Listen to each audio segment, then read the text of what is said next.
পৃথিবীর মানুষ শুনে রাখো, কেউ যদি দুইটি মেয়ের লালন পালন করে তাহলে সে ব্যক্তি আর আমি জান্নাতে এইভাবে থাকবো, তো তার যা 7টা মেয়ে তার জান্নাতে চলেই গেছে, মরেনি সেই জন্য। 3টে মেয়ে যার জান্নাতে চলে গেছে, মরেনি সেই জন্য।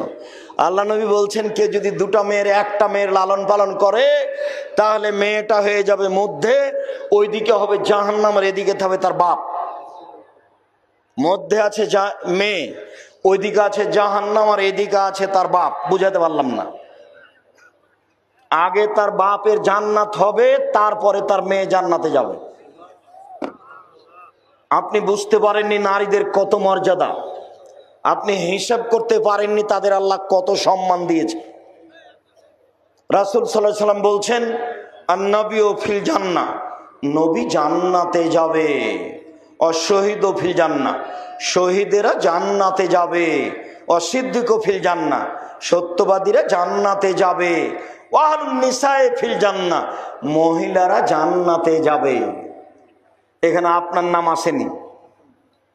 তবে যখন মহিলারা জান্নাতে যাবে বলেছেন আল্লাহ নবী, তখন একটা কথা লাগিয়ে রেখেছে, সেটা হলো এই যে যারা বেশি বেশি সন্তান দিতে পারে, যারা বেশি বেশি স্বামীকে প্রেম বিনিময় ভালোবাসা দিতে পারে, যারা স্বামীর ব্যথার সাথে সমব্যথিত হয়, তাকে ভালো